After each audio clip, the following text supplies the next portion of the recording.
여러분 안녕하십니까? 광주 MBC 뉴스데스크입니다. 무등산 정상부의 가을의 전령사 억새가 장관을 연출하고 있습니다. 산을에서 물들어오고 있는 오색 단풍은 다음 주에 절정을 이룰 것으로 보입니다. 이재원 기자입니다. 드넓은 산등성이가 은빛 물결로 가득 찼습니다. 자연이 선사한 장관을 놓치기 아쉬운 듯 등산객들은 사진 속 추억으로 남기기에 여념이 없습니다. 때마침 불어오는 가을바람에 억새는 춤을 추고 그 아래에서 연인들의 사랑도 깊어갑니다. 시내에만 있다 맑은 공기 맞으니까 상쾌하고 주말에 여기 또 오니까 정신도 좋고 정신 건강에도 좋고 청명한 가을 하늘과 조화를 이루며 무등산 정상부를 은빛으로 물들인 억새는 이번 주에 절정을 이룰 것으로 보입니다. 보다시피 단풍도 좋고 이 억새밭이 무척 좋습니다. 산 아래에서는 억새의 뒤를 이을 오색 단풍이 이제 막 물들기 시작했습니다. 큰 일교차 탓인지 올해 단풍은 여느 해보다 선명한 빛깔을 뽐내며 등산객들을 유혹하고 있습니다. 운치 있고 되게 이렇게 아름답고 되게 이렇게 이런 맛에 등산하는구나라는 생각이 듭니다. 오색의 향연을 연출하며 무등산을 물들이고 있는 단풍은 다음 주에 절정을 이룰 것으로 전망됩니다. MBC 뉴스 이재원입니다. 무등산에 올랐다 길을 잃은 여성 2명이 새벽까지 이어진 수색 끝에 구조됐습니다. 광주 동부경찰서에 따르면 어젯밤 9시 30분쯤 여성 2명이 무등산에서 길을 잃었다는 가족의 신고가 접수됐습니다. 신고를 받은 경찰이 100여 명의 인력을 동원해 무등산 일대에서 수색을 벌여 오늘 새벽 3시쯤 산속에서 추위에 떨고 있는 여성 2명을 발견하고 가족에 인계했습니다. 광주 제2순환도로 1구간 사업자 맥쿼리가 오는 2028년까지 4,880억 원의 추가 수익을 챙길 것이라는 지적이 나오고 있습니다.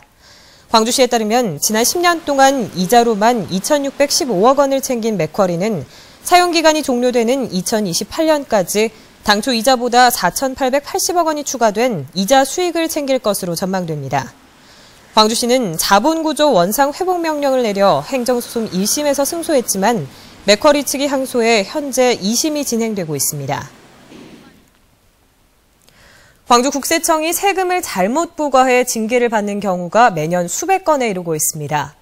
광주지방국세청에 따르면 세금을 적게 부과하거나 많이 부과해 감사에 적발된 건수가 2010년 233건, 2011년 354건, 지난해 414건, 올 상반기 359건 등 매년 증가하고 있습니다.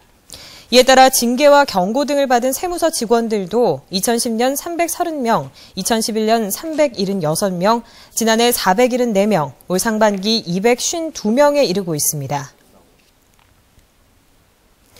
우리밀 소비 촉진을 위한 방안의 하나로 가칭 광주빵 만들기가 추진되고 있습니다. 우리 밀을 주재료로 하는 이른바 명품 빵을 개발해서 경주빵이나 안흥-찐빵처럼 지역의 대표 음식으로 키워보자는 움직임입니다. 조현성 기자입니다. 수입 밀가루는 전혀 쓰지 않고 우리 밀로만 빵과 과자를 만드는 중소업체입니다. 친환경 농산물 매장과 직영점 판매 등을 통해 지난해에만 12억 원대의 매출을 올렸습니다. 건강한 먹을거리에 대한 소비자들의 욕구 속에 우리밀 빵에 대한 수요도 크게 늘고 있습니다. 윤리적 소비라는 부분들이 이제 대중적으로 사회적으로 각광을 받다 보니까 우리밀 시장은 계속해서 이렇게 발전해 갈 수 있을 거라고 그렇게 기대를 하고 있습니다. 무등산을 형상화한 빵, 김치를 넣은 빵, 장성 단감을 부재료로 쓴 빵 등 저마다의 아이디어가 돋보이는 빵들이 한자리에 모였습니다. 한 대학교 사업단이 우리밀로 만든 빵을 발굴해 광주빵으로 육성해보자는 취지로 대회를 마련한 것입니다. 건강과 관련한 부분에 있어서 이제 인지도들이 계속 또 이제 많이 확산이 되고 있으니까 그런 부분에서 이제 홍보와 마케팅도 굉장히 중요한 요소라고 보겠죠. 전국 우리밀 생산량의 25% 이상을 차지하는 광주는 2년 전 우리밀 산업특구로 지정됐습니다. 맛의 고장이라면서도 선뜻 내놓을 만한 가공식품 하나 없는 광주. 지역민이 공감하고 외지인들로부터도 사랑받을 수 있는 새로운 향토 음식 자원을 탄생시킬 수 있을지 주목됩니다. MBC 뉴스 조현성입니다. 아버지를 살해한 뒤 유기한 혐의를 받고 있는 30대에 대해 경찰이 구속영장을 신청했습니다. 광주 서부경찰서는 지난 19일 아버지와 다툼 끝에 아버지를 목 졸라 살해한 혐의를 받고 있는 32살 조모 씨에 대해 구속영장을 신청했습니다. 조 씨는 내일 오전 광주지법에서 영장 실질 심사를 받은 뒤 구속 여부가 결정됩니다.